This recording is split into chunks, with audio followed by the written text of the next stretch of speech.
welcome to What My Sister Said. This is a podcast where you join three sisters and we talk about our passion of the entertainment industry. We take those conversations that we used to have around our breakfast table as kids and we invite you to join us. And here's my sisters, Nikki down there and Kelly. Oh, Kelly. And today we're going to talk about two pairs that we enjoy. Nikki doesn't know as much about them. Actually, none of us really know that much. We just we're going to talk about FortPeat and BossNoeul. And if you have more information to share with us, we would really, really love it if you shared it in the comment section. But we wanted to learn a little bit more about them, and FortPeat has a new show coming out, so we wanted to highlight them. But the four of them together, just a joy. So we wanted to go ahead and talk about them today. So first, before we do that, go ahead, Kelly. I was going to say really quick. I think one of the things we noticed doing this is if you're not like following along with the actor that you like, we enjoy them. But like, I don't hyperfixate on them. I'm not following their every move. And so when it's time to like put something like this together, oh, wait, I don't know stuff. So I know there's people out there that know them. Just understand we're doing our best. That's all. Well, can I say something to them? They're cool. I think that's why we picked them, is that we all really enjoy their skills, their acting skills, and all of the things, and that we really wanted to highlight who they were. It was just really hard because that digital footprint is very what do you call it? It is it's in the moment. And so if you're not there to have those experiences, it's a lot harder to kind of bring those up again in conversation. But we're going to do our best today. And I think we'll have a fun conversation anyway, because folks. So. And also, unfortunately, on a platform like this, we're also not able to share some of the things that we would like to share due to copyrights and stuff like that. Yeah. But we get to talk about those things anyway. We didn't pick our next couple. I was going to say we should, because then we could say, hey, if there are interviews, because that's where a lot of this, that's how I know the stuff I know about the people I know. I watch their interviews and they tell their story. And I know I didn't have those resources for these guys. So once I wish we had picked it before we started. I forgot that was going to be one thing that I asked you guys, because then we could be like, you guys tell us the good interviews that we watch. But sorry. But Kelly, can you share your cocktail with us before we go any further? Yes. I was trying to pick something to go along with Love in the Air. I don't know the name of this now that I'm looking. Yeah, I didn't see a name. I don't think they gave us a name, but it had love. Now I'm realizing there was love in the hashtag. So that's how I ended up with this drink. But it is 1.5 ounces of gin, 2 ounces of grapefruit juice, 1 ounce of Campari. That's it. And then you put tonic water in there as well, because I saw them pour something sparkly in the end, even though it wasn't in the list. It's close to Negroni, but you add it's pretty good. Yeah. I'm gonna say I'm not in compliance today. Let's just say when you walk into, the ABC store and you ask them, do you have grenadine? And they say, no, honey, you can get that at the supermarket. But you meant Campari, but you didn't know that you meant Campari. They're not gonna sell you Campari. So just saying. So it is not available to me. But yay, I'll try it another day. When I want heartburn, grapefruit juice and Campari, y'all go. More power to you. That sounds like my insides are gonna go dry. It's delicious, actually. Delicious. I want a Negroni. Yeah, I want a home Negroni. So Negroni is a little I can't do Negroni. Bitter for me. The fact that the grapefruit juice is added, it cuts that bitterness. Really? It's too alcohol-y. Negroni. It's just alcohol and alcohol. Negroni is strong. Yeah. Mine's a makeshift Manhattan, so alcohol-y is the way I'm going today. You people. like vermouth. Ugh. I Sorry. like vermouth too. Oh, into BossNoeul. They're so pretty. I love them. Eh. Like that. I don't. Yeah. Well, Go we're for it. gonna. Go I think on, we're gonna Jen. start with FortPeat. We're gonna begin with them, and Yay. I'm gonna. I keep reaching over here for the mouse, like the mouse is there, and it is not. I'm gonna give some information on Fort. So he was born November 29th, 2000, and he's an actor and a model for MeMindY. He rose to fame in Boy Love series, and he's notable for his partnership with Pete. Um, his breakthrough role was Popeye in the 2022 hit series Love in the Air, and then he was also Mahamut in Lovesea. Okay, so I love Lovesea so much. Anyway, he and FortPeat won a couple award this year. Oh, not this year, last year. Sorry. At the Kamchad Look Awards. I'm not sure that I said that right. I probably said it very wrong, but they won a couple of awards there, and they have a project coming up this year. Oh my God, what is the name of that show? How did I not? It is. Hold on. I got it yesterday. Yesterday. I'm looking forward to that. Oh my God. I can't wait. I can't believe y'all are looking. It's so disturbing. It's disturbing. Yeah. 100% disturbing. Yeah. No, Nick, that's what we're here for. It. Yeah. Here's the thing, Kelly. When you know something is disturbing, I hate it when I'm watching something and it's disturbing and I don't know what I'm docking in for. Right? Yeah. I'm gonna say something a little contrary. Love Never Sets. I didn't know that was gonna be trauma filled, and I kind of docked out like in the middle of that because I didn't understand the level of drama and like that's the one that's trauma out right now. That just finished. I think Love Never Sets just finished. Yoshi told me not to do it. I'm almost at the end. So and I'm like, I'm not almost at the end.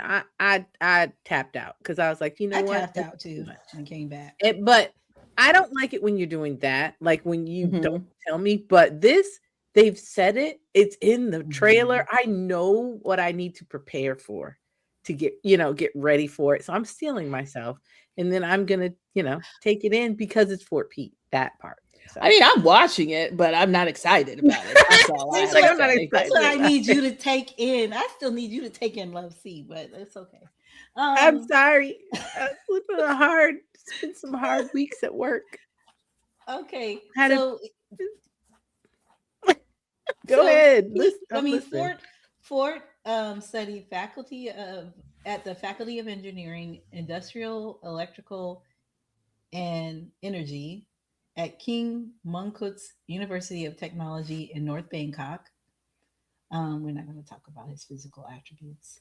Can I just say what is with the I find Thai actors to be so interesting because of the dichotomy of the STEM self versus the art self. Yes. And they can marry those two things together so well.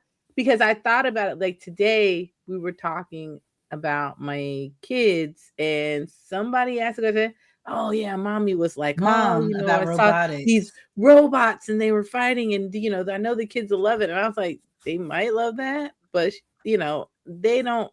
We stemmed really hard for them and they were like, arts please.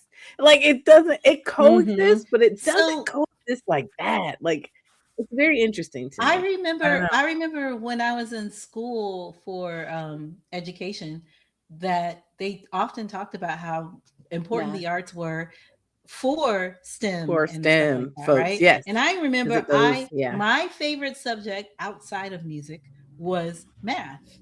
Yeah, math and music go hand in hand.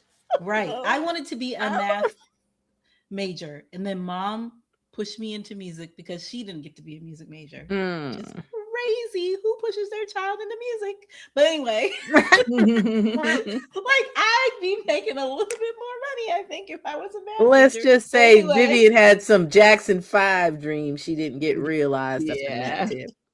Yes, she she did. did. But to me, so like people would come get tutored for theory, music theory, because that's very mathematical. They would come to me for that tutoring. So I Hey understand. man, Huh? how come you didn't help me? Oh, you didn't I ask. didn't know. But that's I why I need. get that where STEM and the arts would mesh. I think it's Yeah, also but like it's not no, really copacetic to get theater degrees and stuff.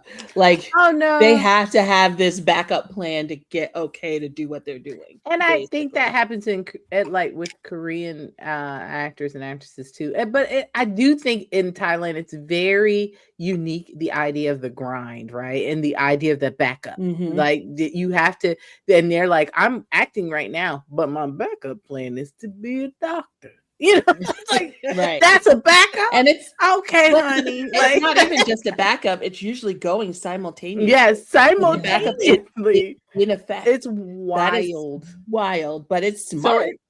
in my brain, my backup, right, was that I was going to be a musician, and then my backup was that I was going to do music law. I was going to be an attorney, like like a music law attorney. Like took the LSAT, and I was like, oh, you gotta love that. I don't like that.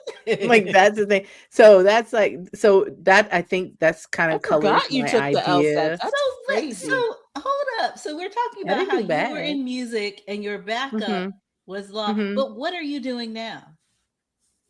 It's very STEM. So it is not. Yeah, it is. I would say yes, it is. Computer science is STEM. But it's not computer science in my But brain. it's an offshoot My of it. brain, it is what the other folks are doing. The the Puin, the Junes of it all, the marketing side. So that's like the But you have a technical thing. piece to what you do. Web design is technical. Yes. Coding it exists is. within web design, Yes. which is STEM.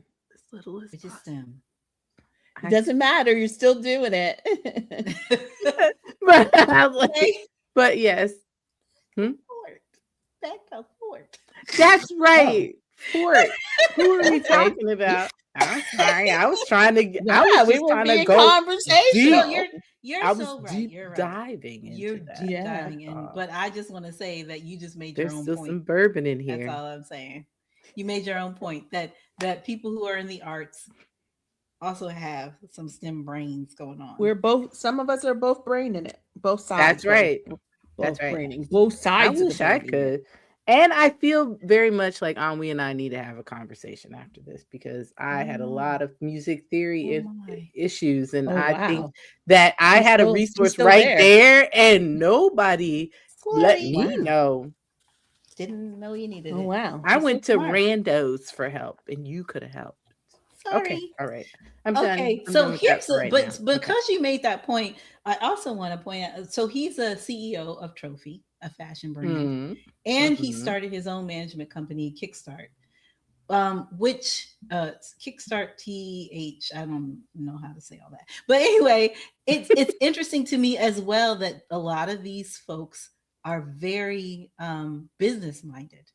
So not just STEM, they are. I mean, when you get to this level of stardom or whatever, you've got to be somebody who's got like you are focused. And so Fort is showing us that in that he has a fashion brand and he has a management company under him. Oh God, there I did it again. I did want to say like around that too. What I found really interesting around Fort when they started with Love in the Air, he was the baby, right?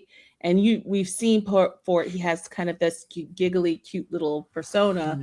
And so I don't know that people understood then what he was capable of. I will say, I was very focused on them, specifically in the time frame of Love in the Air. And I followed Fort very closely because I get really into the business side of stuff.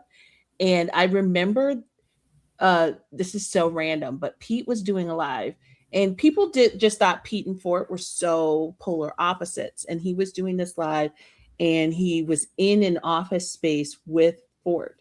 And Fort was, I don't know if you guys know Fort's business face when he switches to business I've Fort. seen it. And he was like on a call, he was swiping through, doing the stuff. And so Pete's talking and being like cutie Pete, being silly and stuff. And he's doing business now. And he like turned over to Fort, and Fort's like, da, da, da, da, da.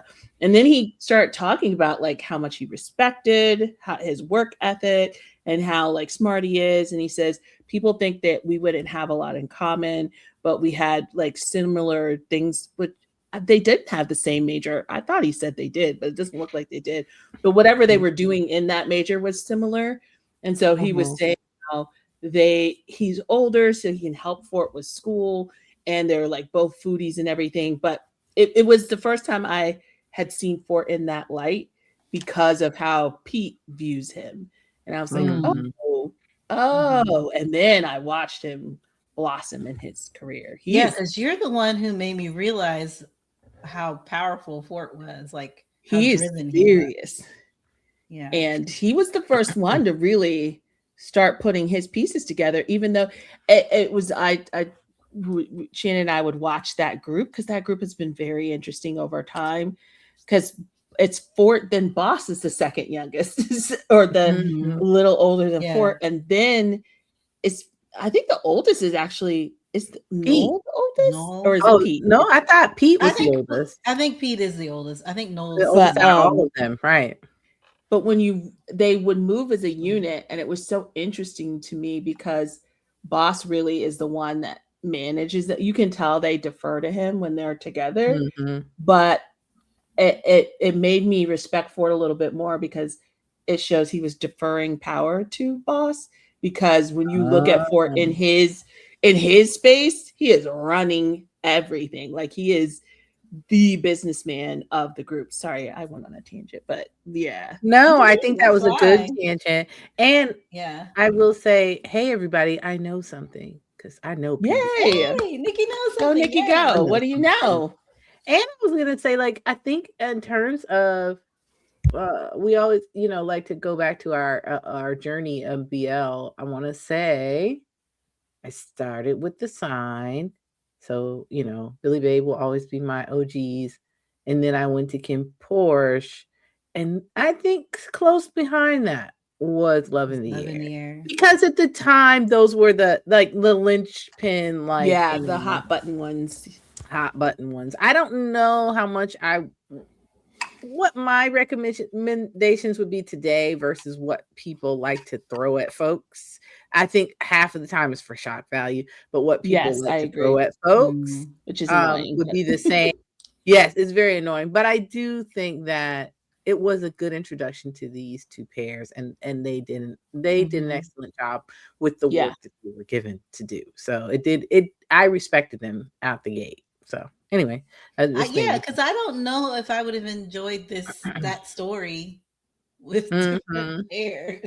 Yeah, when it came out, it was really interesting. When it came out, a lot of us don't. Sorry to the people who are listening to this that are big fans of Mame. I don't know how to say her name. It's not Mame. Tang told us that's not how. That's not even like a thing you would say in Thai, but it's so I don't know her work. She's hit or miss with me. I will not say I dislike everything she does, but I have strong opinions about a lot of the stuff that she does. So typically I don't jump into her shows anymore. But there was just something about these four from the jump that were just it just drew you in. And so I was like, well, I gotta see them. It was more like I gotta see them, and also the show felt different from what she's done before. And I will say, I don't think it has a different feeling from her other work, in my opinion. Like some of the stuff that's kind of icky is in there, but it's not as prominent as like a Tharn type would be. Right. But yeah, so she's Tharn type. She's Tharn type, yes. And so I was very vocal about that show. I have real big feelings about that show, and typically I wouldn't have gone in, but after Tharn Type, there was the other one. God, I forgot the name. Whatever. Y'all know the people listening know the other one. And I actually liked that one. So I was like, okay, maybe she's moving in a different direction. So I went ahead and watched it. And they really watching it, like even the first story, I feel like BossNoeul, we're not there yet. But even that one, the story's not that deep. You know what I mean? Like, but there's just something about them that makes you want to watch. Yeah. Because I'm like, even this stuff in it that probably would be icky with someone else was not. Yeah. The way they handled it. Yeah. It feels questionable, but for some reason, they made me go, they seem okay. I'm okay with this. Should he have done that in the bathroom? He's happy. It's fine. Did he stalk him? It's okay. It's okay. I think there was a relationship. And I would say the relationship dynamics were kind of sketched out in BDSM to a certain extent. That's just my read. Yeah. So I think that there was, and so I don't think I had an issue with the way that those relationships were like formed in a way on the screen, because it looked familiar to me from other media that I've engaged with. So that's all good. Okay, I will say, I'm sorry, we're not there either. But so Pete is the oldest, and I do like the dynamic of the older, like the younger guy being in control. Yeah, not control, but you know what I mean. Yeah, you know what I mean. You cannot control. You know what I mean. You can't not control, but I don't know. He's so not speaking of Pete, I'm moving on to Pete now. He's an actor, singer, model, born January 25th, 1997. And he's under MeMindY as well. His breakout role was Sky in Love in the Air. And then he was Songrock in Lovesea. And now we see Yesterday. They mentioned Yesterday coming up this year. It says he's a music artist. Which I don't think I talked about with Fort, but we're going to get there because we're going to go ahead. Oh my God, his song. Yes, so good. I didn't know that Pete won a Best Performing Artist. Yes, I did. Cultural exchange night. It was a big deal. Yeah. He's had singles, Dream World and With You. I don't know that I've heard his song. I knew BossNoeul and Fort had music, but I didn't realize. Yeah, because they said they think one of those songs is for Pete. I mean, for Fort. I totally forgot about that song. I love that song. I completely forgot. Oh my gosh! Yeah, you should listen to that song. Information here and didn't even. Anyway, sorry. He has a bachelor's. He has a Bachelor of Digital Media from Assumption University, which I thought that was a really neat name for a university. A lot of the actors go to Assumption. Oh, okay. So for Fort, they were talking about how they identified him as a person, and they called him a cuddle puppy. For Pete, they called him introverted, intuitive, thinking, and perceiving. That's how they. It's his. Yeah, and it sounds like his Myers-Briggs. Yeah, whatever that's called. It's his Myers-Briggs. Yeah. So, and that's it. That's all I have on. Wait, I don't want to be a weirdo. What is it again? Intuitive what? What was it again? His Myers-Briggs? Introverted, intuitive, thinking, and perceiving. Oh, so he's an INTP? That's weird. Okay. It says INTP. I'm just sorry. Just INTP. That's what I was thinking he was. Yeah. That makes sense to me. That makes sense. Yep. And his company is Cusp Entertainment. He has an entertainment. He has one too. His came like after Fort. Right after Fort, right? They in a weird. I'm gonna say this like I very rarely compare people to Bilkin and PP, and their start was not the same, but how they're approaching their careers right now. And the way they open their companies very much reminds me of that. The way they are moving in their careers right now in lockstep shows me that they are building a future together, and have every intention of working. Like, they are a partnership, truly a partnership in how they're moving, which is true for BossNoeul in different ways. But I more tuned into FortPeat's stuff. But I find Pete really interesting because he is that kind of introverted. Like, if you saw the Pete that was on the set of Love in the Air and the Pete now, it's just really, I give it up to Fort. I do think a lot of that was Fort's influence. And Pete I've always enjoyed Pete. I like Pete's way of dealing with things, but he did have like more boundaries up during Love in the Air. And he was also, what she often has is them really fully be in their characters. So a lot of the stuff you saw too was just him magnifying his character in real life. Okay. And it was Fort who would just like, nope, I like Pete. Yeah. Where Pete's like, we're doing the roles, and Port's like, I like you. So I feel I'm just gonna throw out my personal thing. You know how I love June Dunk. This is what Fort Pete did for me too, and I think we talked about it in another podcast. The dynamic between the two of them is why I love them so much. Just the cuddly, how Fort is so just all about Pete. I just love them from jump. Like, so this is why I might not know all the little minute things about them, but that pairing just is like in my heart because they like June Dunk for me. I'm realizing now I do remember. Oh, sorry, Nikki. No, I was going to say they give more Junior Mark for me. With Pete being a little more of a outgoing Mark. Do you know what I'm saying? Like, I can see what you're saying. The reason why I feel like Fort's more affectionate than Junior is. Yeah. So that's why that's why I put it closer to June Dunk. I think it's more. Like I think Junior is reserved because of Mark. That part. That's what I was saying. It's like when you describe their beginnings, I was like, "Oh, that's a Junior Mark for me," because he did the work. And because I don't think Dunk didn't have no boundaries. No, Dunk was like, "What's up?" No, he has more boundaries now than he did then. Yeah. So I think that's why I gave you that feeling. Go ahead, Kelly. Yeah, because I'm thinking back. Now I'm remembering. I was real locked in back then. You were. That's what. Yeah, you're the one. I just forgot. I just forgot, guys. There's too many people now and too many stories, and I just as we're talking, and literally as we're talking, I'm like, no, wait, no, I did like follow that. I did follow them, but, like Pete.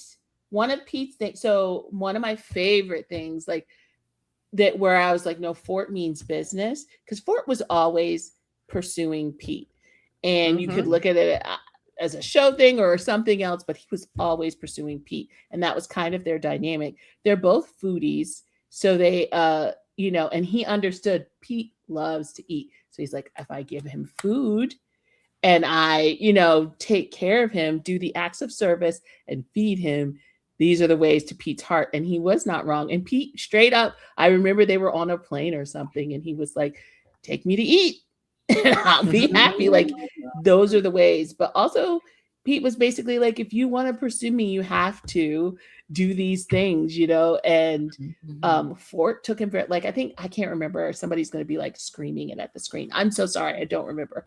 But one of them was he had to like show he could take care of him. And like be more adult, or I don't know, that's not how he said it, but like he had to do these specific things. And Fort was like, bet. And he was like, check, I will do these things. And one of the first things he did was that 25th birthday party where he did all the gifts. He said, I didn't get to be there for all the birthdays up till now. So I will give you gifts for every birthday. He was up all night long. He did a box for every birthday. He hand wrote on all of them. He put messages in each one, and he like a baby gift, a gift for a 1-year-old, and a message in each one. And at his birthday, he rolls. He has the staff help take it all out onto All stage. out. Yep. And so Pete opens every box on stage. If you ask me, that is the moment where Pete was like, oh, because there's stuff you do for fan service. You know what I mean? There's stuff you do to like sell a story. That man stayed up all night. Then the year he did the One Piece, Pete loves One Piece. So, and Pete was like, I want a money tree thing. You know, they do those money gifts. So he went, the money tree thing he has, the One Piece boat that he made that boat. He made it for Pete. That's when he got his first kiss on the mouth or cheek, like Pete initiated, where he went, screamed, and ran around.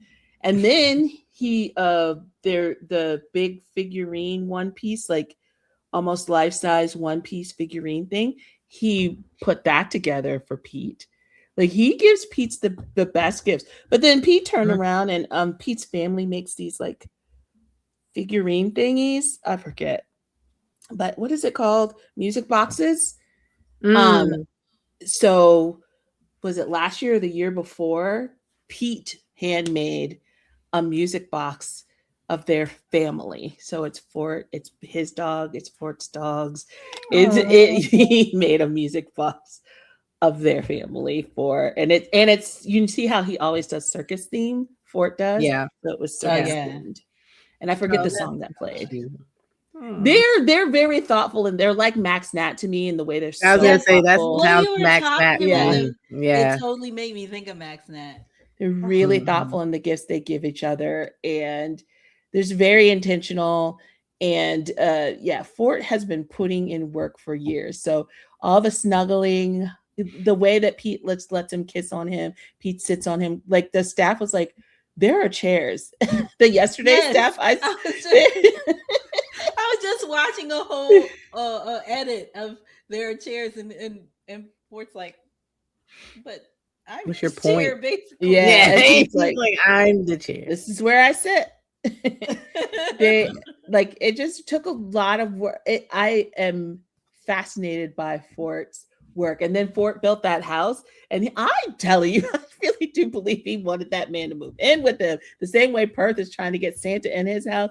Fort, and Pete was like, build me a room. And I think, had he really done the room, I think I'm still convinced Pete's there often, but I think Pete, his life is chaos, where Pete's is very calm and quiet. And so I like, he has to have that room so he can have, because that house is full of people and animals. And I feel like that's a lot for Pete, who is very not that. Anyway, okay, so look at all that stuff. Yeah. Look at that. Yeah. Does Perth have Santa's dance room? I think he does. Oh, I 100%. You think that dance room he's in? Yeah, he's in that house. Okay, anyway, they did sorry. I was gonna say what? Can I say one thing? No, say it. They did a Twitter space for the episode the other day, funny. And Perth was saying something about going somewhere, and they were like, "What would you do, Santa?" And he was like, "Go where Perth goes." And then Perth was like, "Yeah, because we're together all the time. We're never not together." And Poon was like, "You guys, Jesus." But Nana was in there. Huh? No, it wasn't Poon. It was Nanan. Nanan was like, yes. And then they were all like, who is that? They didn't know who he had run into William in Japan. Really? So. That's crazy. Oh my God. So he started talking and they were like, what? I'm an artist with Riser. Oh no, and they both knew himself. Huh? Yes. Poon was he had to explain himself. I didn't know who that was. Yeah. Okay. He was talking on William's mic. Yeah. And they were like, that is not William. What is going on? Who are you? Like, some random dude just started talking. He's like, hello, my name is Nanan. I am an artist with Riser. So when Perth and Santa did their thing, he was like, oh my God. He's like, too much. Because Santa was like, I'll go wherever Perth goes. And Perth's like, yeah, we're never apart. Ugh. Anyway, that's why I think he's in that house.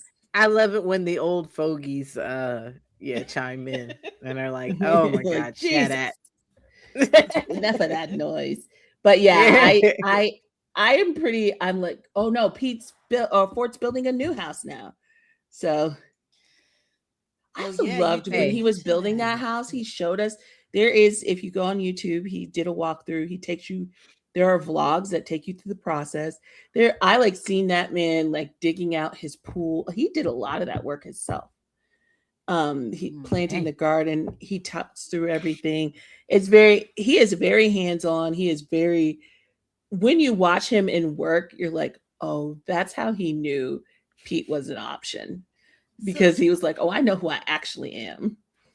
Well, also, like when you're talking about that, you're making me think of his preparation for his concert and how he's just so driven. Like every video you saw is just like, but he does it all with a smile. He's just like so excited to make this amazing thing happen. He doesn't ever seem like through or tired or, but it's so incredibly focused. Yeah. Yes. At the same time, because that's fun for him. All right. Did we do all the background for everybody? No, I think we should jump into Boss. Oh, go ahead. Yeah, because I was going to say we were going to talk about this episodes, but I would like to do BossNoeul and just do all that. No, let's do let's do that. Yeah. I think I don't want to like. So, Boss Chikaman, I don't know how to say the other name, is a Thai actor and singer. He rose to international fame as a leading actor in Love in the Air. He works for MeMindY as well. His breakthrough role was Payu in Love in the Air. It says he has music. We were discussing the music. We're going to get deeper into that later, hopefully. He's also been in Boy Next World with his partner Noel. I'm sorry. Why? What's that? I don't see school for Boss. Do you have any information on school for him? Hold on. I don't. He might not have. Wait. No, he was.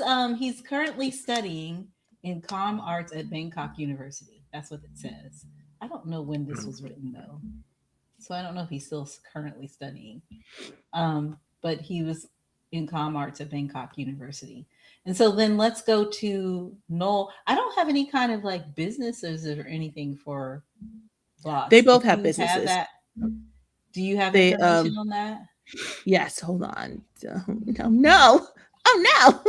Oh my. I don't have them pulled up like no. As you can see, I know more about FortPeat than I do of BossNoeul. Where is your business? They both have businesses. They opened their businesses before FortPeat opened their. Yeah, they did. Yeah. Why is it not listing their businesses? Yeah, it was hard for me to find that information. That's why I'll just say business. While you're looking for the business, I'm going to go ahead and start talking about Noel, and then you could throw in business about Boss. Noel Nutter. Why is it not listen? He played Rain in Love in the Air, and he raps. Oh my god, his name is S2, and he raps, and I follow him on Spotify, and he's amazing. But anyway, so he went to Yonsei University, Sunshine campus. He has a cafe. Majored in, huh? I didn't know he had a cafe. Who? Boss or Noel? No. Noel has a cafe. Interesting. Yeah, I had no idea. Somebody said the cafe is delicious. They just posted it today. Magenta. Yeah, oh yes, that's Boss, or is that no? That's Noel. That's Noel. That's Noel. Magenta. Yeah. But what is it? That's the name of the cafe? Because I see Magenta. No, that's the name of his company. Okay. And then I had to look up Bosses, but that's Noel's company is Magenta. Okay. Just to fill in, so I'm you guys. I didn't know that Noel was Korean and Thai. Yeah. That's why he was doing the teaching Boss Korean the other day. Oh, so he comes from a very wealthy. That's why I wanted to look up their family backgrounds because they're so polar opposites, Boss and Noel. But Noel, he comes from a very wealthy family with a private business. He wanted to be a K-pop artist and was under SM Entertainment and Polaris Entertainment in Korea. Yeah, he really, really, he was like Santa in that intense trying to be a K-pop artist before he became an actor. He had a football injury that led him into music and acting, and Love in the Air. When you say football, do you mean the footsie ballsies or the? Yes, we're the only people who call that the other football. Everybody else, yeah. Just wanted to clarify. Yeah. And just so everybody, you know, our folks, I'm you. We're all learning here together. Yay. Nikki's really learning. More than me. He is an only child, and he got money is what I'm trying to say. It's like crazy rich. Yes. No, this is Noel. We got to go back to Boss and figure out what his businesses are. But yes. Okay, back to Boss. His business. Hold on. Y'all, we're doing our best. Remember I said in the beginning? Hold up. Y'all are doing a great job. And that's why I pointed it out. Because I was like, we're all having the chatty chats and we're all learning something new together. I'm here for it. I'm irritated that it's hard to find their business names. That's because I feel like Boss has a clothing brand. Yeah, his was the first one. Yeah. He was the first one to open. Like I feel like his should be like well, what is it called? This makes a they talk about how Noel has like all kinds of like he's the spectrum. So like he can be very femme, but he can also be like that rapper persona is not very femme. And it's just so neat how he's just like such a round, you know, like just he's exciting to me. I enjoy just like I enjoy Lego, I enjoy Noel. Like there's just like so many aspects to his personality that are just fun. I think that's great that people can show the full spectrum of who they are, and you can enjoy all of those different pieces that they choose to show you. Kelly, I don't know. The Google AI says Dream Warrior. That's not it. But that's his concert merch. I'm going to say clothing line. I'm really irritated because they go together. Guys, do you know how many times I've seen this company? They do stuff together all the time. That's right. They do stuff together. It's making me really mad that I cannot remember the name of this. I'm having such a hard time finding it because they do a lot of their that as well. I just wanted to mention, I did not watch Zombievor, but I just know Freezer. Is it Freezer? People went crazy over Boss in Zombievor. Or Boss in Zombievor. Oh, yes. I didn't watch it. Just go to their Instagram. I feel so dumb. I didn't watch it. Yeah, I do the scary. It is there. It is on their Instagram. It should be on there. Yeah, I feel so dumb. I don't either. Yes. I don't know why I didn't just go to their Instagram. It's Freezer, so Magenta Boy and Freezer. Magenta Freezer. Okay. They do a lot of joint. Okay.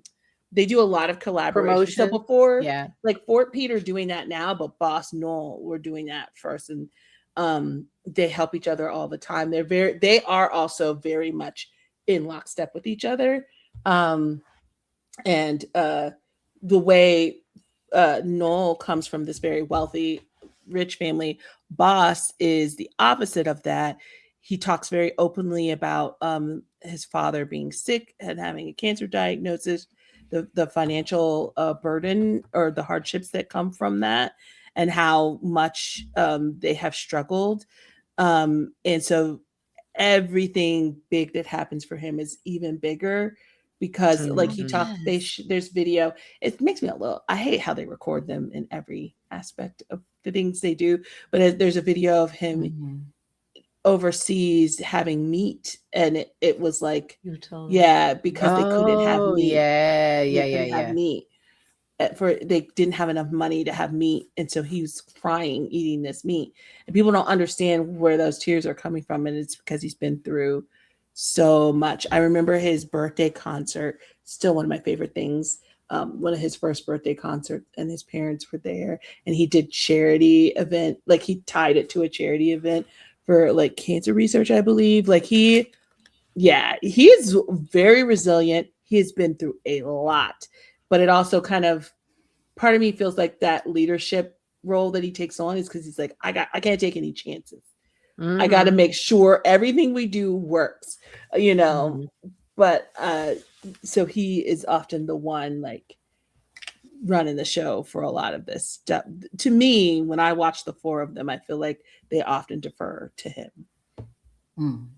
Yeah, I see that too.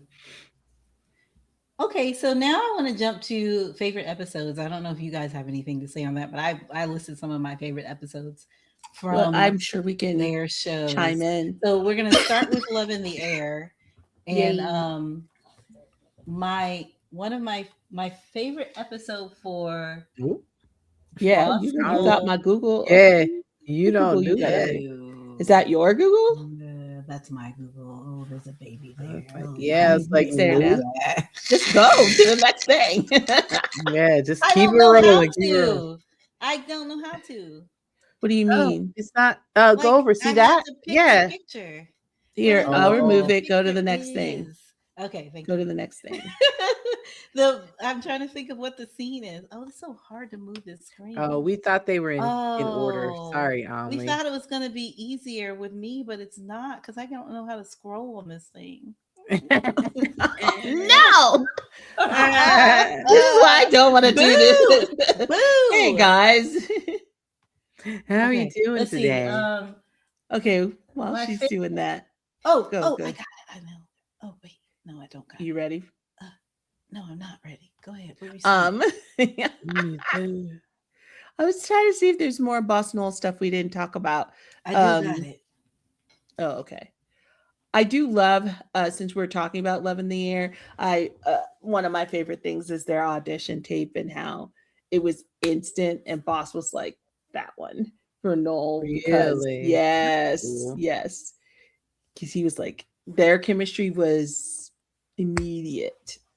I will say, even though I don't know, even though I don't love the longer versions of things too much, I think 10 episodes is max for a show for me. And when things go beyond that, a prime example is Forever You Part 2 right now. I'm like 24, really? 24? But it's 8 story arcs. It's fine. It's fine, story arcs, and that's cool and everything. But I will say the truncated Japanese version of Love in the Air is not good. That's not enough. I think that you have to have a certain amount of episodes to tell a story in a complete way. And doing that to Love in the Air was not copacetic. It was already shortened from the book. So while I enjoyed the Japanese version of lovesea, I feel the same way kind of. Like I think they shortened it a little too much. But it was better than Love in the Air. Definitely. Yeah, because Love in the Air, they went from 0 to 60 because they was like, we got to get y'all in bed together because this has got to happen right now. We got to get on to the next storyline. Yes, there was a. I was like, wait, what? He had to work for it in this version. He had to do the things that were, necessary to get there. But this scene right here, the race, him jumping into his arms, that smile, freaking adorable. That was one of my favorite scenes. Yeah, that was super cute. Absolutely love that scene. I also loved. Okay, close it. Let me find it. Okay. Don't put your lid up there. This is perfect though. Just take it off, put it back. Where that kind is of thing. Yeah. Where is it? I don't know what you're gonna. Oh, I got it. This scene when they're at the table after he was sick. And they're all sitting at the table together, and the one that can read minds. This scene's so cute. You switch shows. Okay, gotcha now. That's not. Oh my God! Back up! I didn't mean to do that. I was like reading minds and Love in the Air. Why did I do that? Oh, different scene when they're at the table. My bad. It's a table scene, but it's this one. I was like, I love this scene so much. It's one of my favorites. Oh my God. Great. When he's like, that's my man. We do have to describe it for those who are listening. You do it, Kelly, because you probably. Oh no. Kelly's like, it was so long ago. After they've been together they're sitting with all of the friends. It's Mhm. time that they know. This is like near the end. It's time they know. And he comes up and, you know, he's been keeping a secret because Rain isn't ready to tell anyone.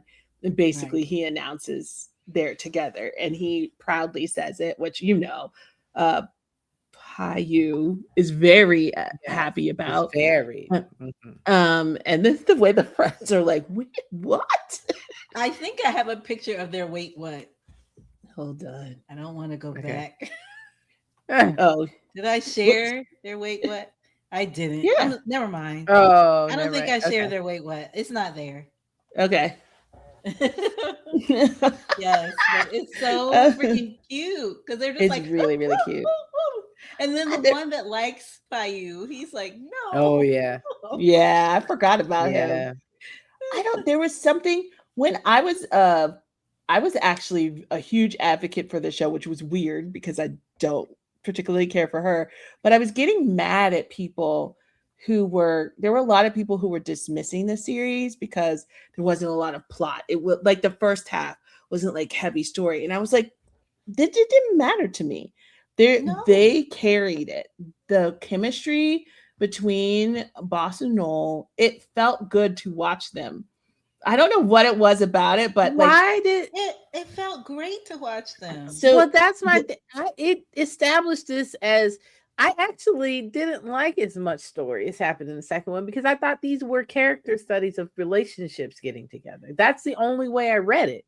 So I didn't need like a ton of plot underpinning that. This was about them getting together. Like I think part of it. Oh, sorry. No, I was gonna say, part of it is that you see the type of series she does, right? This was not that, and so I think some people were looking for what part two is. You know, all of her stuff has some really heavy element to it, some like trauma. They're all getting abused and traumatized, and everybody is in some like traumatic, sexually abused situation. That is her wheelhouse. And so this was not that. It was really light. He was super supportive of him. Like, even though it was that, like you said, more of like a dom sub kind of situation, which somebody who's a specialist in this is going to tell me I'm wrong. And that's okay. That's the way I'm conceptual. I don't want to argue with people. I'm fine with that. That's the way I conceptualize it. I'm not saying someone will. I just have been here long enough to say somebody could. And it's fine. I don't need to argue it. I'm just saying that's how I conceptualized it. And in that, though, he was, even though that dynamic existed, Payu really cared about Rain's study. Like, he really was invested in Rain doing better and not just jumping into a relationship with him, even though, yes, there is the creepy level of him kind of stalking him out in the beginning. That part I did have to like check in and out of. That's the part where I went, oh, look at this cat. But the way they showed it, though, Kelly, it's like it was okay for you to check because they tossed it in the end. They were like, "Oh yeah, by the way, he's been stalking him this whole time." And you're like, "Wait, what?" You know what? I didn't even see that. To me, it was like, I'm good. I'm good. To me, it was like she couldn't just let this be a story of cuteness. It still had to have her stamp on it. So she's like, why don't I make him stalk him a little bit? That'll make it kind of weird, but not too weird. It's funny because you said you weren't as into the second story, which I was more into. No, Nikki said that. Oh, sorry. I was more into the second story, but I needed this to set me up for that. If I hadn't had this lightness, I don't know that I could have dealt with that second story. And I don't think the second, when I say I was not more into the second story, because I already was aware of the trauma that was going to happen. And so I literally, for my own personal, like, emotional, like, stability, I fast forwarded through 98% of that trauma. I docked in for the relationship and the ways that he showed up for him. And I did go back and watch it as a full thing. But initially, I kind of knew where those beats were hitting, and I was like, I gotta get out of here.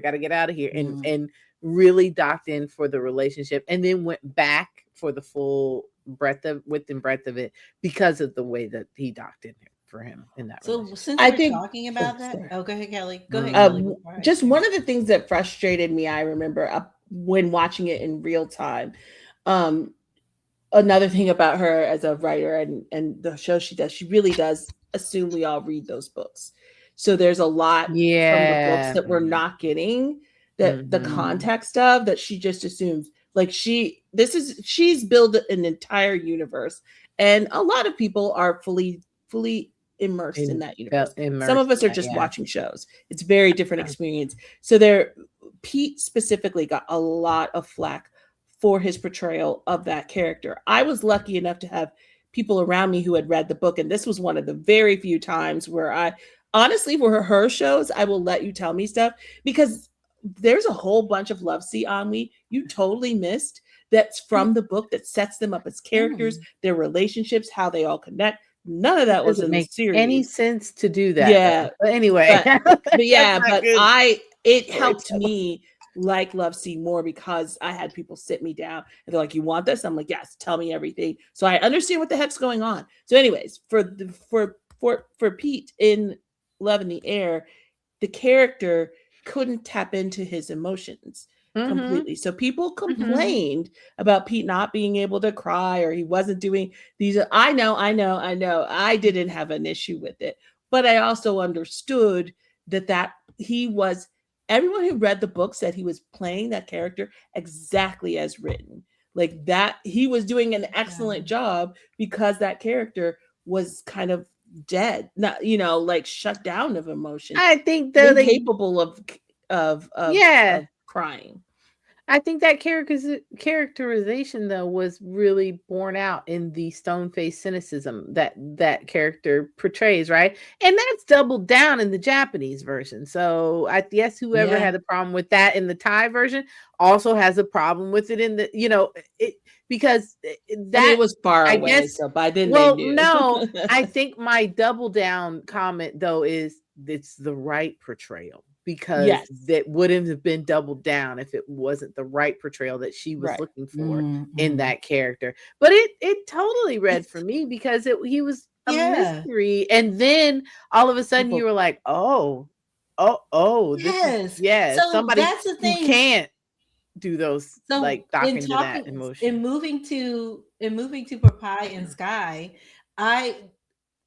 in the part that it included Rain and Payu.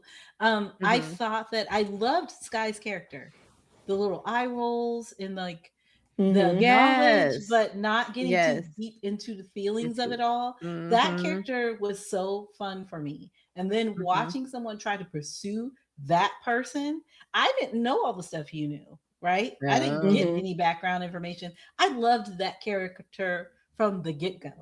He just, and I feel like maybe if he felt like someone I knew, you know what I mean? Like someone who's been, like, and to be fair, it wasn't about the character. It was specifically the critique. They didn't think he could cry, not understanding I think it was pretty clear. To me, it was not that hard to get to, but I'm just telling you the obnoxious conversation that was going on during that time and the critique of him as an actor, because of that. I'll explain my facial expressions and you saying that, because I'm like, why didn't we warn? But this was the Wild West, people. We started like she got a taste of Thai BL, and then she just dived in. We didn't have a chance, but my point is we didn't get a chance to give her context around that, because I was like, why would we let her watch that and not give her context? We didn't let her. She just did it. She just did it, y'all. Y'all didn't know what I was watching. I was just watching. She just did it. She was like, "Hey, I was like, I did this," and we were like, "What?" I was like, "No, no one listens to me." I was like, "How come we didn't warn her?" Now, y'all know why we didn't listen to Kelly, because she was up here giving me trauma stuff, all GMM. Not me, it's not trauma. Okay, shut that thing down so I can show my next photo. Okay. We're gonna leave it there. We're gonna leave it with the eyes. Okay, next. Whatever. Kelly was like, here's all the hairiest BLs ever. When Popeye was taking care of sick Sky, he was so good at taking care of sick Sky. So he was. Okay, I'll say it when you're done. No, I'm done with that part. I'm gonna go to the next thing. So do that. You not have a little. See, you have less issues with the boundary crossing than I do. I think that man got someone to give him a key card into somebody that is very clear boundaries, and we know even more why those boundaries were there. That was not okay, but I don't blame the character. That is the writer. The writer loves to I'm gonna cross say, boundaries. If we're looking at it from the perspective of that first story, there were boundaries that were crossed. I know, 100%. I know. So I totally agree with you. It made sense. It made sense in this. It didn't. I wasn't okay with any of the boundaries being crossed at all. Not a one. But it was. Okay, it was. Shut it down. That's why I bring it up. I don't love that is an element of her writing style. That is something that is ever present in everything she does. This kind of like no. Shut it down. This isn't. I think children in this. And I feel like if we want to take a parallel to Western media, that's a part of storytelling, the toxic, very that kind of toxic generic alpha male character that is glorified in a lot of romance, right? Where he's just gonna tell her what to do and do this, that, and the third, and it's like borderline stalking, borderline this, not borderline, but actually doing manipulative things in the name of taking care of someone, right? That I just, to Kelly's point, I don't like that type of storytelling. I don't. It's not going to be chill with me. And a lot of people worked really hard to like try to convince me why that was okay. And I was like, getting his key card is never going to be okay for me. They were like, he had to do it. He was never going to be able to share. He would have just been sick. And I'm like, he had to do nothing. Don't you dare and also the homegirl running the thing had no business giving that key card. I said, every time people are okay with that stuff, I say, make him not hot and think about it again. Make him the creepiest dude you've ever encountered. Yeah. Do that again. Yes. Okay. So the next scene that I really love is when he called Popeye over to help him. When Sky called Popeye over to help him with his project. But he made it seem like it was such an emergency. I was so pissed because he's like, I was worried about you. I cared about you. And you called me over here for this. And that's the moment that Sky got how much this man really, really cared about him. And that was just like, I love that scene. Okay. And then, this is my next scene. He was like, running the show, y'all. Okay. Oh my God. But you know what I love about But the thing I love on the podcast, he's on top of him. They can't see. I got to tell him. You're right. So he's like, hey, you're saying all these sweet things to me. Okay, I'm down. Let's just go ahead. And the thing I love about this, my favorite thing about shirts mid-flight. Skirt is coming off, just so y'all know what's going on. Popeyes inner thoughts. He's very interested. Anyway, go ahead. Go ahead, Ollie. My favorite thing about this scene is Popeyes' inner thoughts just coming out in the midst of him saying, this is not what I came here for, but I would like to. And then he just keeps talking about, but I want to see how you taste and all this other stuff. I love it so much. The way that Fort does that whole, I'm trying to be good, but these are the things that I really actually want. That is so fun to me. I absolutely love it. And he did it in the special episode as well. In that bathtub scene. Yeah. Oh my God. Although that special episode, I was I don't know if I needed to spend money on that, but yeah. No, it wasn't necessary. I should didn't have waited spend till it money was on it. free, is what I'm saying. A bunch of us spent money on Yeah. that. Oh, But it's absolutely fine. love It's that we fine. special didn't. I episode. love them.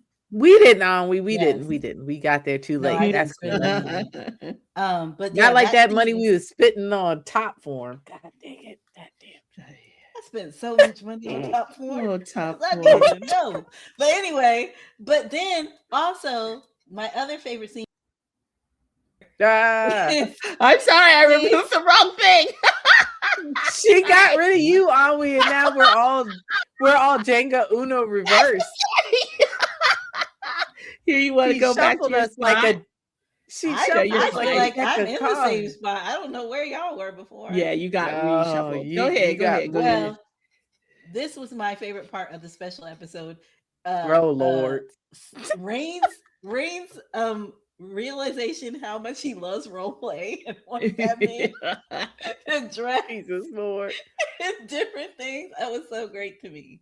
So yeah, those are my favorite episodes of that show. If anyone has anything to offer before we move on to another show. No, I I feel think like we we've can- offered in we should move on. Yeah, all we do is move So on. okay, so then the next show, I think the next show I have is lovesea, and Mhm. Ju, can we do the other one first? We were very FortPeat heavy on the Boy last Next World. one. Yeah. Boy Next World. Yeah, let's do Boy Next World because I got stuff to say. I Okay, didn't let me get to watch lovesea, just so everybody is aware. I've I've been chastised by that, I think multiple times. So, I did see the Boy Next World. I did. Why are you making that face? because I don't know what I have from Boy Next World. Oh, I had that one scene that I showed you just a minute ago. well, and that's it. Here, I'll remove you. Could go there. Thank you, because I think a child will come up on that one. What was I gonna say? I will say I was so excited about this show. I love this show to a point. And I'll tell you where it lost me, but I still loved it. Up until that point, I still love it. But there is a point where it lost me. I know where. Wait, go ahead, say it. Oh, I just love his little character. I loved this character Yes. so He was a great character. much. I love the color grading of this. I loved his little room and all the detail. Like, so much about this was so good. And their acting had progressed as well. They are so good in this. Sorry, go ahead, tell your scene. No, that was my thing. This opening scene, setting up what is his character's name? Why can't I? I know. I was like, I don't know what his character. I can't remember. Why don't I remember? Here, I'll pull it up on India. Boy Next World. Hold on 1 second. We have. It's been a minute. Wait. Pooh. Pooh. Yes. Sir and Pooh. So Pooh being kind of neurotic, like all his little things all his isms were so freaking cute to me, and I was like, oh, I want to know where this guy's going. I want to know everything about it when they open it up. So that's why I have that particular image. Did you have anything else, Kelly, that you wanted to say about it? I liked that he kind of was challenged in the way that I think Book was challenged in his Perfect 10-liners role versus his Boss and Babe role, where people could try to say that they're similar, but there are nuances about them that are different. I think he had to do that with Rain and Pooh, because they're both kind of cutesy in a way, but Rain is dumb. Rain is dumb, but also Rain has a little mean streak in him. Yeah, this character does not at all. So sweet, Rain. Yeah. So his backstory broke my freaking heart. And he's sweet, he's thoughtful, he's smart. Like he is the smart guy in the room, even though he comes off as very whimsical and cute and butterflies. I think for me, woo-woo. and it's different for everyone. Where it lost me was I really wanted it to, and it supposedly is the other world stuff, but they lost that plot for to make him a stalker. Like even with the other worlds, he's still a stalker, and people have big feelings about this. I don't know how you can't see that. Like, why did we do that? Why did we do it to that extent? And this is where this writer, this creator, this person, I like want to like their stuff so badly. There is so much about Boy Next World that I absolutely loved. I was 10 toes down through 90% of this series. That part seemed so unnecessary. Yep. And it was like, oh, I gotta find a way to cross a boundary. I cannot let these characters not just make it the mystical thing. Like, it was so cool. It was so interesting. Cool. And then the part I don't get is the special episode made you think that is what it was. That from what I've been told, they're like, no, it was that. It was the parallel world. Why did we put that? Why did we why did we even take a detour into? And this is where I have this is and this has nothing to do with these actors, by the way.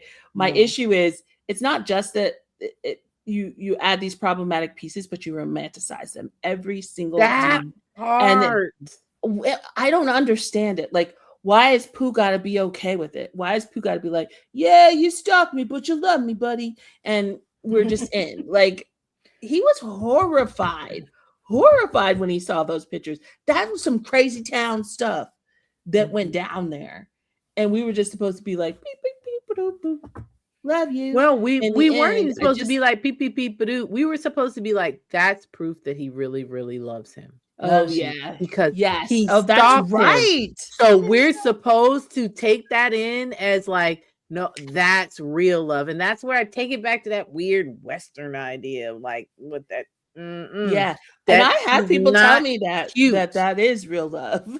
Yes, because we are socialized to believe that is real love. At the end of the day, it's like, oh, well, he took the time and effort to stalk you, so he must really love you, and you just need to get on board. And that's the thing. The problem with stalking people is that, yeah, that's fine. You have a one-sided relationship with somebody at that point. And just because you have that relationship doesn't necessarily mean they need to get on board. If they do realize that they're interested in you and want to pursue you as well, that's fine. But that's not how those situations turn out 98% of the time. And that's weirdo behavior. Don't be a weirdo. A lot of push because I can feel it for the people who like strongly like this work, which everybody, you get to like what you like, right? It's just not for me. And these are the reasons why. But a lot of people are like, it's realistic, it's real. These things happen. That's true. I don't think they need to be romanticized. I don't think they need to be romantic. And consistently, this is somebody telling queer stories, and they're all filled with assault and stalking and boundary crossing that gets romanticized. I just am not a fan of that. So, but there was the bones of this story was great. Up until the stalking reveal, I thought this was some of her best work. Writing, directing, all of it. So good. As a sci-fi loving, fantasy loving girly, I wanted it to pay off in the way that it did not. Maybe in the special episode. I don't even know if I went to the special episode after the special episode leans back into the sci-fi. So I don't even understand why we detoured. And I will say, as a person with little people who really wants them to have great representation of the love that they could have in this world, that's the problem right then and there. It's fine. You're an adult. You want to dock in with what you want to dock in. That's cool. But to reinforce the idea that love in some way comes in these very boundary crossing weird ways and normalizing that is not something that I want for littles in my house. And I don't think that should be something that should be normalized for littles across the board. So I'll say it like that. As from that perspective, you got to do better in that space. I don't care if y'all are mad at me for that. Don't care. Nikki likes to get people mad. Can you shut that? I'm gonna go to the next image. The next scene that I enjoyed. But again, I went hard for this. I actually liked this show too. I liked it too. But we met. Sorry, I thought you were done. We met there. There we go. I really enjoyed when they first met each other. too. It was so good. Boss's acting in this was so good. Like so good. He just really understood the character. And when he had to switch and be the other version of himself. Oh my God. That was so good. Him against himself, those were the best scenes. I wanted more. Like we just left that other world thing behind. I will always be sad that we didn't get all of that. Like give me just be sci-fi. Just do it. And I don't even like sci-fi, but this was good sci-fi for me. It was. And I just had the one more scene where I accidentally shared it earlier. When they were at that table, when he was sick, and then they went out after he was supposedly done being sick, and they went out to eat. And the one that can read everybody's mind, and he was just hearing what everyone was thinking, and everyone was focused on Pooh. And they just loved him so much in their own like little ways. That scene was beautiful to me because that was the scene that also made him really clear that Peacer loved Pooh too. Like right, because he was suspicious of him. Yep. But everybody in that scene was like focused on what is Pooh going to order and how is it going to be healthy for him and all those, those things. That scene was just beautiful to me. So those were my favorite. I think that's it that I have for. I gave a great characterization of like who Pooh was, right? Because that let us know that he's an important person for all of those people in the way that they care about him. Exactly. And then yay! What next up is lovesea? Yes. Tell me all about it. I want to hear. I love lovesea because I don't. There was an assault, but it wasn't romanticized in lovesea. Like I think this one, maybe that's why it's my favorite one. We can talk about it, but go ahead. No, you go ahead, Kelly, while I get my image. They both were on board for everything in lovesea. Like this was a mutual understanding. Not Mahasima. What? Oh my God, what's his character's name? Not Mahasima. Tongrock. Basically it's somebody who he's a writer, he's a romance writer. He uses sexual exploits to help write his stories. And that's what it is. He's not in relationship, he's not looking for a relationship. He is promiscuous. That's his choice in life, right? And he meets Mahasima. I don't know if it was clear to you, Ami, that Mahasima knew from the beginning he was coming there and knew who he was. Yeah, I saw that. Yeah, okay. I watched half of the first episode. And he was friends with girl. Wow. Oh, there's so much.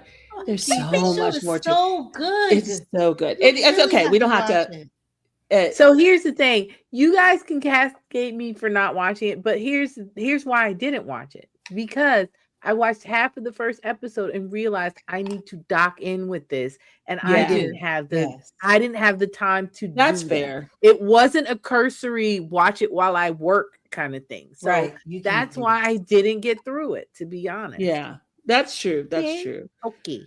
Yay. But like Mahasima meets him, and first if it's supposed to be like a challenge, but really. He gets to a point where he's just like, I am down bad for this person, and I will just be whatever it is he needs me to be until he figures out that I'm for real, which also feels a little FortPeat if you're being a little parasocial about it. But we kind of he just is like persistent, and he keeps sticking around and showing up.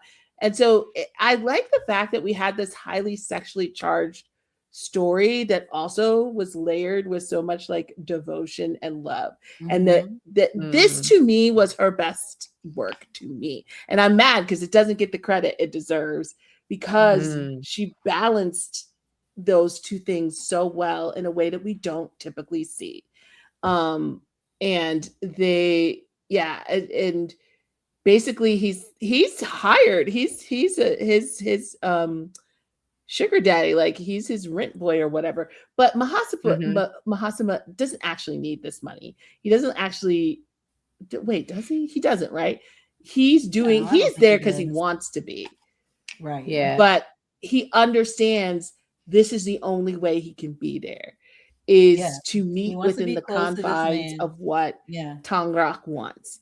And so he ends up leaving his home, his stuff he owns, to be with this man and take care of him, because he's like, somebody has to take care of you.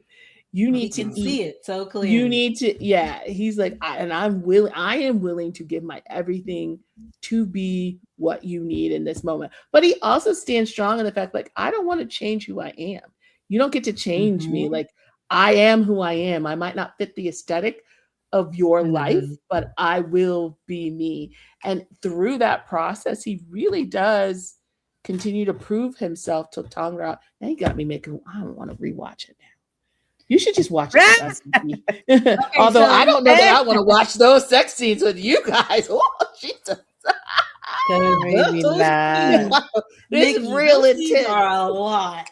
But this is the first scene that got me. When Mahasamat he wakes Tongrok out of his sleep, and the robe kind of falls open or whatever. And I saw that scene. Yes, and he's telling him how beautiful his skin is and all that, right? But Tongrok thinks he's into him, but he's just like, you're like hairless like a peach or something like that. Like, how did you get all that hair gone? That is hilarious to me, because he knocks him down a peg, right? But he is actually into him. We see at the end of the scene, at the end of the episode, he is actually feeling him. But I love the fact that he took him off of his high horse in that scene. Yeah. That's fun to me. And then the next scene that I really love, is she moved too fast. Wait, is it this? Can you see it? It's not clear in this image, but when Mahasamat is taking the niece home from school, there's a part where he has to like protect her basically, and he gets beat up real bad, and the father tells Tongrok that he's really harmed Mahasamat. And when he finally sees Mahasamat, and Mahasamat's actually okay, he's beat up, but he's okay, Tongrok falls to his knees. This is a man who says he doesn't want to love anyone, but he collapses to his knees at this point. And it's just so beautiful, because you're like, he keeps saying he doesn't want love, but he obviously loves, there's love in his heart for this person. And Mahasamat sees it. Like, Mahasamat can see who he is and actually like admires him, and genuinely like sees how talented he is, how beautiful he is. Like, he fully loves this man for who he is. That face. This scene broke me. That episode broke me. I was like, also, that little girl is an amazing actress. She's on my list. She's like brilliant. The best part. Yes, she's the best child outside of our little old man, who's also in Kinjiro. Oh no, yes, he's 100%. I adore him. He was great as the little old man in Walk Road, and he's great as the little boy in Kinjiro. He's so good. I follow him on Instagram, and that might be weird to follow a child, but it's her songs are good. This little girl, this little girl. I think I shared her on our sister chat, Nikki, because I was like, that's a reason to watch this show, because that little girl is yes.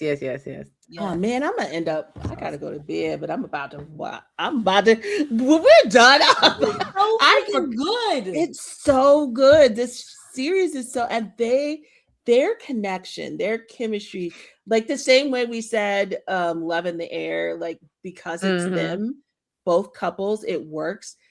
This series, I don't know, would have worked. I don't know if I would have been as attached if it was somebody else. I don't think I would have. Ooh, the part, I don't know if I told you this, Ami. It's episode 3, I think, when they sleep together and he cries. That's when he first says the number 8 or the infinity or whatever. The number 8. Yes. Oh, yes. This is shade. It's okay. You've been here this long. I was like, wow, she really has tapped in. Like, I was like, this is different from anything she's done. Come to find out, improvisation. He was not supposed to cry in that moment. He was not supposed to cry. That was Fort.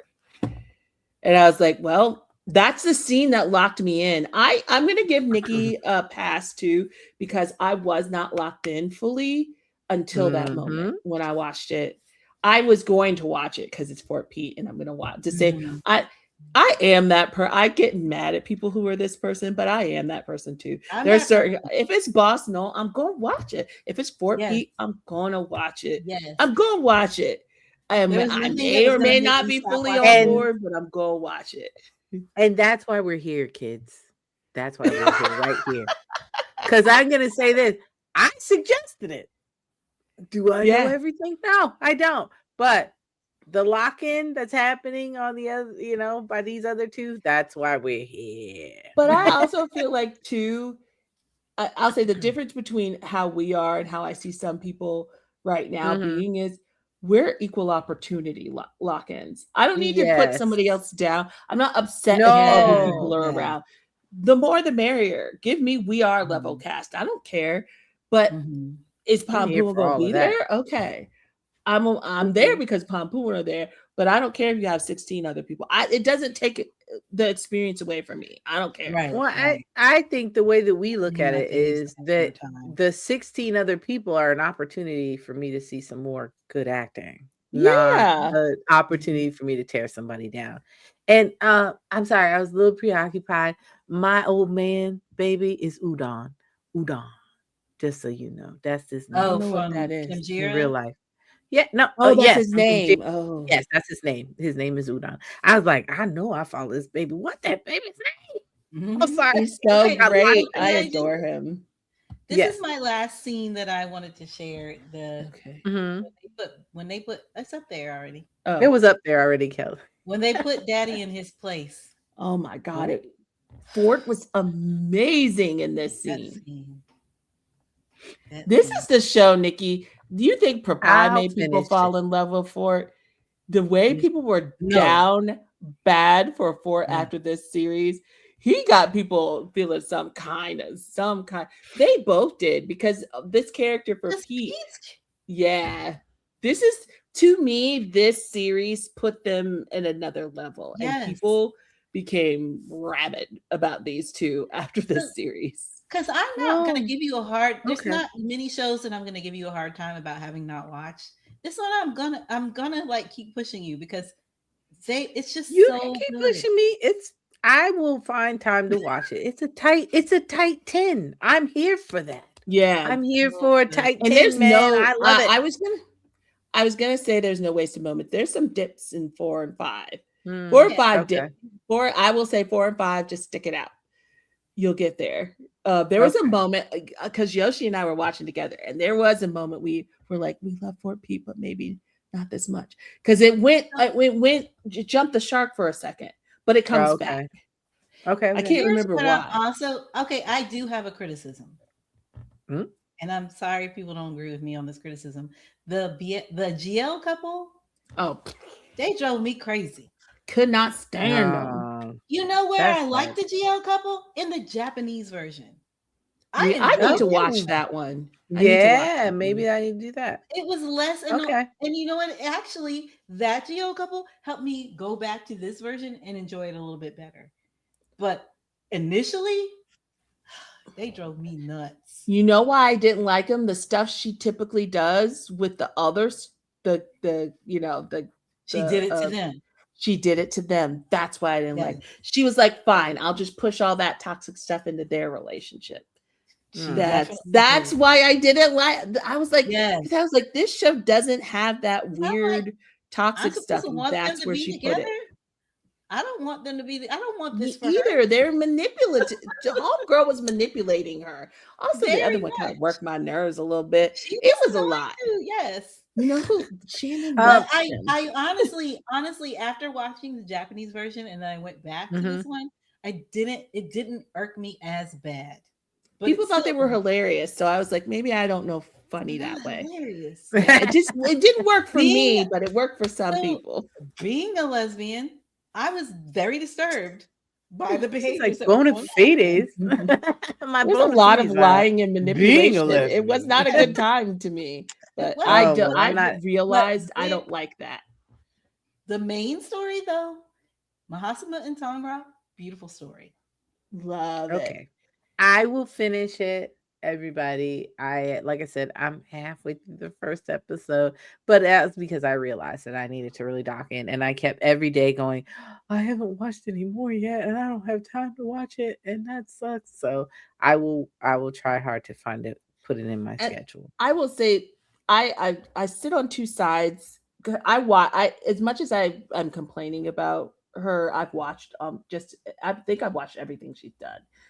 Because there are these two lanes to it. Because I do think what she is very good at is, which we don't, allowing characters to be sexual in a liberated way. I don't think there's enough of that in BL. There's a shaming around it or a need, like if they are sexual, there's something wrong with it. You know what I mean? Or we need to make them prim and perfect or something, or like neuter that piece of it. Yeah, Like, I was gonna say that. sexual. Like, Yeah, it is. I mean, this whole story was definitely like paid for sex, right? Right. And it wasn't about love till later in the story. Right. And I appreciate that. And I think she does write that very well. It's just the non-con, the non-consent, the dubious consent, and the assaults and the romanticization of stalking and assault. Those things, which I will give it to her, she does less of than she used to. So there were some notes taken, but it's still not, I'm going to talk about it if it bothers me. Do I still watch the shows? Yes, I still watch them. I am not a never watch her stuffer. I'm not that person, but I will say the parts that bother me. And those things don't take away from our pairs, which are our main. No, our pairs are fantastic. I wouldn't have known them without those shows. Yeah. Yeah. And I love Love in the Air. Let me get this straight. Love in the Air is on my rewatch list. I have watched that show multiple times, and I love lovesea. And honestly, up until the very end, I love Boy Next World. I rewatched all of them several times. I do. I cannot. Darn Tide's a no for me. I will not. I didn't even get through the second episode of that one will never be okay for me. I've watched it twice. It will never, ever be okay. I watched it the first time. I didn't understand what the hype was. I went back years later to see if I was being too judgmental. It's not for me, and that's okay. What's the other? There's another series that couple was in, though, right? What couple? That pair. Too. It was like it was a second. It was just continuation. There's like, Oh, okay. That's. No, I think there's a whole universe. Oh, they're done. Yeah. Okay. Yeah, they're done. Yeah. Oh, very much done. I'm thinking of someone else. I'm thinking of something else. Yeah. People. So can we the one that's getting married? Weird. Yeah, he's getting married. Mew is getting married to Toon. Yeah, Mary. Yeah, to Toon. But we're running. We gotta get. Yeah, we need to say our favorite thing. We did great, guys. We thought we didn't have anything to talk about. I cannot believe this is. We need to just have faith in ourselves. We really were like struggling when this started and super nervous about this. They're such interesting people. How can you not? They are. And I do like this series because we learn stuff and it's great. Yeah. I think we learned stuff. Then something else, and a couple, then so keep going like with that cadence. Yeah. So we need to figure out who our next couple is going to be. We don't know yet. We'll let you know. So when we have this something else, we'll tell you in the next couple. If you have things that you can share with us about the next couple, that would be great. Yeah.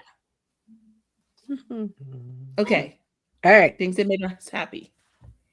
Oh, we're not going to do music. We're just going to skip over their music. I thought we would just do a high level of their music because we can't play anything without fear of I forgot. I totally forgot. We can't play anything without the great takedown. That's why I was like, hey guys, let's stop. Let's pivot. Dumb butt. That's where all the stuff was. Oh no, Nikki. Yeah. Hold on. Hey. If you just want to do like a high level shout out of like some of their songs. I mean, S2 exists. That's Noel's musician. What is it? name. Say it again. S2. S2. That's no. Oh yeah, you did talk about S2. You did talk Yeah. about S2. I I don't can't And I find. know I can't Boss, even find. They all have music. I did. I they all did. do. I did save a photo of uh Fort. Oh, I thought I had a photo of his video. It's just him playing the saxophone. That's not that exciting. Oh, I love that he And plays saxophone. There's a Oh, you photo, want me to photo of show I, Fort that? playing saxophone. Yeah, I so guess. do I thought I'd here's a saved a picture question. of his music video, but I don't have it. Here's a question I have. Do all of them do like a birthday celebration, or is it Yeah. just some of them? All Oh, of them, yeah. even Pete? Yeah. It's amazing. Yeah. Okay. He's there's controversy, not with us, with some people, because those two fandoms What? don't, some of the factions of those two Yeah, fandoms they no don't. longer get along. Yeah. And Pete has decided he will be doing a larger celebration this year, and all four of them will be part of it, which I think is absolutely Dope. adorable. That And is we might awesome. need to get tickets to that. I don't know if it's like a Yes. show or not, but I'm assuming it's something. I don't know how we'll be able Yeah. to see it. Yeah. But he wanted all four of them back together again, which my heart is So beautiful. I I think was, that's beautiful. yeah, That's because it awesome. was sweet that they all came to Fort's birthday celebration. Right. Mhm. Yes. I mean, He even if was it was so just happy. briefly. They Yeah. all love each other very much. They have remained a family, which we talk about when you're working like that together. That's typically what's happened. So I don't know the weird fandom stuff. I don't really need to know it. I try to like stay out of that. Right. So I don't even know the ins and outs of it, but I just knew there was a level of drama around it. But yeah, has done shows. I think Forts has the biggest concert, but that's because he's funding it through his company, right? So he's Mhm. putting on a show like PP would put on a show, or Bilkin, like he's doing that whole thing. But And that's what we watched. Boss has had a concert. P not Pete, what is it? Noel has a concert every year.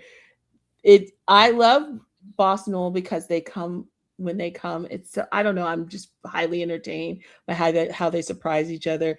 There was someone's gonna kill me for not knowing this, but there was some figurine, or they're all into the like what are they called? Oh my gosh, guys, words. What? Oh my god, I disintegrated just now into nothingness. What are they called? Not cartoons, but they have like their anime or whatever that they're into, and there's some character Their that avatars or anime. one time he had Boss come dressed like a prince or something, and then one time he came okay. I dressed in remember like that. it's just so I actually really love BossNoeul birthdays because they're just really cute on their birthdays. So do they perform together? I'm thinking about this one TikTok that I've seen going around where they're dancing like in leather together. BoysNextWorld love. Okay, they did. Okay. And I did have something to say on that. That Boss performed Bruno Mars, Lady Gaga, "Die with a Smile," and he sung his tail off. Yes, Boss is a gorgeous voice. And then Noel sang Chris Brown's "Under the Influence" and sung his tail off on that. Those were two performances that I've watched every angle of several times. One of my favorite. I wish I could. Y'all put it in the comments this song because I don't have time to look it up right now. But one of Boss's first birthday parties. Oh, I wish I had. Oh man, I'm really frustrated. I didn't put because we could have shared this. There he is singing, and he has like this round stage, and up in the balcony, Fort, Pete, and Noel are in the balcony, and he's singing this song, and he gets to this part, and it's clearly he's looking up, and he's clearly singing it to Noel to the point where Fort, Pete are like, you know what? And they just back up and sit down, and Noel is standing over on the bar, just hanging over while Boss is singing to him, and I'm obsessed with it. I've watched it 5 million times. It is so beautiful. It's one of my favorite moments. It's good. Whoa. It makes you feel all fuzzy because Fort and Peter are like, oh, he is not singing to us. Let's move out of here. And it's amazing because Boss's parents are up there, his little sister is sitting next to him, and it's just no like on the edge like this while he's singing to him. In a room full of people. It's very, okay, that part. But yes, they all do some level of they have some level of event in music and all that stuff. And all that. Pete's are crazy because Pete has Pete's mind is wild. Oh God, I wish I had pulled all that stuff up. Damn it. Because it's great pictures. Because we only know Fort's crazy. Not they are made for each other. Pete he's when I say crazy, think about how he comes dressed up to all of Fort's stuff. I was gonna say he came with that little beard. He came with that little beard at the end of the birthday thing. Yeah. I mean, last year's his wasn't crazy because he did it at the temple, but it still was One Piece inspired. So everything was like One Piece. He loves One Piece. I'm gonna try it. You keep saying One Piece and I don't know. It's an anime. Yeah.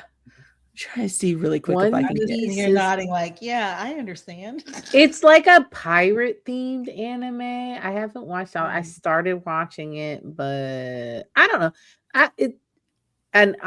A lot of people say like if you like ATs, you should watch One Piece because they go together with the pirate theme. We'll see. Anime is different. We'll say that much. You have to really be into it. I'll say it's very, anime can be very, very absurdist, I think, in a way. And there's a lot of episodes. So take the absurdist nature of Japanese media and then pair that with like 47 bajillion episodes. That's what you got. You got that because they're all manga anyway, and they're coming from print literature anyway. So it's all showing Fort's birthday. That's what I was gonna say. I was like, Kelly, I already looked on. You're not gonna find this. And when you put Pete and birthday, it's all Fort's birthday in there. So. But it's very I just want to say, if I start this YouTube/Patreon thing on my own, okay, when Nikki, you teach me. We're in it. Yeah, you're gonna teach me about APs. That's definitely gonna be part of it. We've got to come back. We've got to come back coming. February 6th. So are you gonna find this? Because I think we should get to the things that made us. No, I think we should get to the things that we like. Yeah. If I find it while we're talking, I'll let you know. But yes, we should. All right. So we're going to the things that go first, Nikki. That we love this week. Okay, mine is super off the fly, and mine is very timely. So I did get an opportunity to go see Leslie Odom Jr. in concert, and he was amazing. I don't know if the venue and the concert setup was my jam. I'll say that much. But I will say his voice is 100% my jam. His last album that he did, and the smaller EP that he did When a Crooner Dies, which is his last his actual solo effort, which is I think original music. And then the last album that he did was kind of a interesting take on a bunch of different covers that he did like in a small studio setting with an audience. And both of those were really, really amazing. He did a lot of that work within the concert that I saw. And part of one of the songs he did was not included in either of those works, but was just the minute he started, it was just like viscerally, I knew exactly what it was. And it was so beautiful. And I feel like I was like the only person vibrating in the room. And Bjork. He did a cover of Bjork and the song Unravel from Bjork. her Homogenic album. It is just a lovely song about love and loss. And the first verse, and it's got a lot of weird esoteric things happening. So it was very interesting because the piano player was doing a lot of I forget what they call it when they go inside the piano and do a lot of work with the strings and everything. Yeah. So he was doing a lot of that work. A lot. Yeah, he was doing a lot of that work and everything. But that first verse and that then is like, while you are away, my heart comes undone, slowly unravels in a ball of yarn. And that freaking song, the minute it came out of his mouth, I knew exactly where it came from. I knew exactly who, sang it. And his voice has just this ethereal nature to it. It is quiet, but it is strong, and it was just the perfect mix of those two worlds for me. So that's what made me very, very happy. Anywhere you could hear that recorded? I can't imagine Leslie Odom doing Bjork. I might be able to get you. Okay. Okay. All right. Hey. His voice is unreal. Mm-hmm. Do you want to go next, or do you want me to go? Oh, I can go next. Oh, you found it? Just some. But I gotta wait. Cancel. Just I won't add it to the stage. I'm like, don't add it to the stage. Don't add it to the stage. No. Damn it. Okay, hold on. I just wanted to show like some of his. How do I do this? Like this. Okay. I'm just showing a few of his. Wait, I gotta get us here. It's so hard. Like, that's not that crazy, but this is like the style he was in. He's so cute. I've seen him in the garb. But this is I'm trying to find the outfit to get like, this is all the same event. This one. Oh, Kelly, I've seen what you're talking about when he's singing. And he made, and the entire family dressed like this, the way his nephew is. And Fort dressed like this, like everybody. Yeah, I do remember that last year. Yeah, like that. When I say crazy, I mean he's just. It's not what Fort is, or Pete is quirky. He's very quirky. Yeah, yes. There is a definite. You don't know what's coming when it's Pete, but I love it. But yeah. Anyway, that's enough of that. You want me to tell my? Yeah. Okay. Sorry, one more. That's the outfit. It's crazy. Okay. That reminds me of that big on episode, that last episode of ABO Desire. Where I was like, oh yeah, that's what are we talking about? In the comments, they told me that's a very famous brand. Right. I can't stand that. Bears on you. I was trying to think because I was like, I didn't really do anything last week because work started and it was kind of slow. But I'm gonna say burnout syndrome, only because I typically say MeMindY and I love MeMindY. But what is happening with burnout syndrome is I'm able to fully nerd out in a way that I haven't with a show in a long time. She's hyper fixated. I can dig in. Yeah. I can do all the layers to it. I can look at all the characters, and I'm comfortable. I think what happened, you guys weren't around. We went in deep on Only Friends, and then we kind of felt burned by it because it was our interpretations of everything was not at all what the creator was trying to say. And so it was frustrating to like hear them talk about it as opposed to what we were seeing. And so many of us saw it that it almost felt like you were like in another planet or whatever, because we were so like intensely into that. But I think this go around, like I was sharing with Anwi some of the writers' thoughts, although I think they're actually not that far from what we said. After I read them again, I was like, oh wait, no, that actually isn't that different from what we were saying. I thought it was in the beginning, but then I had to read it again. But I don't know. It's just it's allowing me to tap into that analytical side and really dissect all of the characters, look at them different ways. How I think I can't remember the last time I was this into it, but it makes me remember how I was with I Told Sunset About You.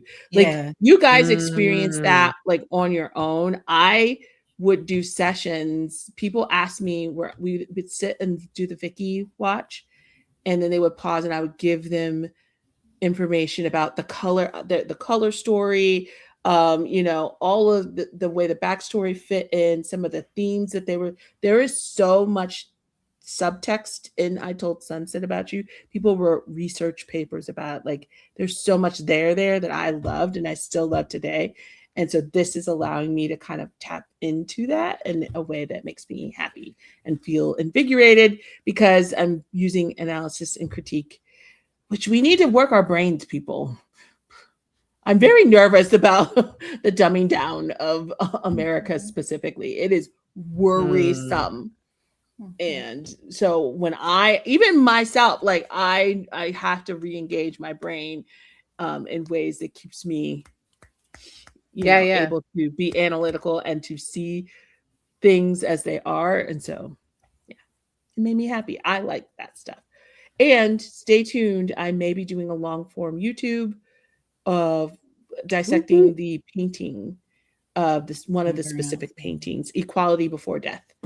I really want to try to do more long form YouTubes as we move into 2026. So that may be my first one. Stay tuned for BL Chef channel. Okay. My happy. I love Jung. Oh, so Jungdong in Korea makes me super duper happy. Everything they're doing is so cute. Jung with Pavel made me super duper happy. He just looked like he was having a ball. And I just, that was very cute to me. Also, this week's episode of Goddess Bless You from Death. I'm just going to really? That. That's always, that's just good. It's just annoyed me a little bit. We need to talk. Yeah. We'll talk. But also, Reloved. I don't know if anyone's watching Reloved. I know a lot of people are bothered by Reloved, the miscommunications going on in there. But I love the throw, like remembering back to the couple, what they were before all these miscommunications happened. I love the passion between those couples, that pair, and the pair that's happening right now. All of the energy that these men have with one another in the show is beautiful. I feel like it's a little bit different from other BLs. I think that they go there, and I'm enjoying that. And I also love the fact that there are children involved and that they seem like good parents. And we were talking about the shift in advocating for queer families, and I feel like this show is doing that. So that's I'm loving good. Reloved. Yeah, I'm really enjoying Reloved. Also, Forever You Part 2. I love where that's going. We had a lot of pain, and we're getting out of the pain. And I love the friend groups in Forever You Part 2. Yes. So those are my joy spots. I didn't know we were allowed to do multiple. I love that Parker was in MeMindY. Oh, Parker. Nepotism. Dog nepotism. Dog nepotism. I will say he was unexpectedly well behaved because Parker. You heard Pond though. No, he went to. No, he actually. So he's been to he won a bunch of awards for his doggy school. But he said he's been to doggy school. He won a bunch of awards. But Pond was like, he got there and he goes, he didn't listen to a word I said. So Pond was upset. And I don't know who he listened to in the end. Everyone said it looked like he saw Pooh and it was like, puppeteer, and sat down so he could get petted. That's their interpretation of what happened. But they showed a clip of him being like, sit down. Parker just looking at him like Parker is notoriously out the way, man. Parker be like, you're thinking of baby Parker, not older Parker. I am thinking of baby Parker. Yeah, but he went to school as a golden. They always look. Goldens always look number one like a baby. And number two, like there's no lights on. There's no lights on up there. He won a bunch of awards at I'm sure he did. Obedience school. I believe you. And Papa is like, but he don't listen to me. I believe he did win a bunch of awards for being a good dog. At the time. He wasn't bad either. He just was like, Pom was like, sit down. And he was like, wait, speaking of Pom Poon, that's a joy. Pom Poon talking. Oh, Pom Poon talking. That baby's voice. So cute. Oh my God. It is so cute. I will say I'm waiting for for them to all lock in as a trio. I'm waiting for the lock in. It was a little bit like yes, because it just started. Exactly. Yeah. So, but my point is the voice is so cute and the interaction is so adorable. I need the lock in. I need it now. I need it right now because I know they're learning who Pom Poon is. Honestly, it's gonna send. They've never talked to him before. It's gonna go that way. They seem like those parents that are like so in awe of what their baby is saying. Like, this coming out of my baby's mouth. Because when he said just burst. And then he said, I'm just learning English. But it's so funny because to your point, that lock-in of their babies talking it shows up in two different ways. Pon goes silent. He's like this. Did y'all just see that? Did you hear that? Like, my baby's talking. And Pooin goes, okay, but we could do it just a little bit better. Hold on a minute. Yeah. Do this just a little personalities. Bit better. Like that is he's like, that was good. But let's do it, just take it up a notch. There's one more like that. So that's why I need the lock in, because I'm like, this is gonna be so freaking cute when it gets gonna be very cute. I will say they were also cute today. There's some, I didn't watch the whole thing. I only saw clips of them. They did like one of the variety shows and they were out to dinner and they were talking and they were like, hey, so you guys do dinner often? And they were like, yeah, we do. They were like, yeah, basically after we would shoot, we'd go eat.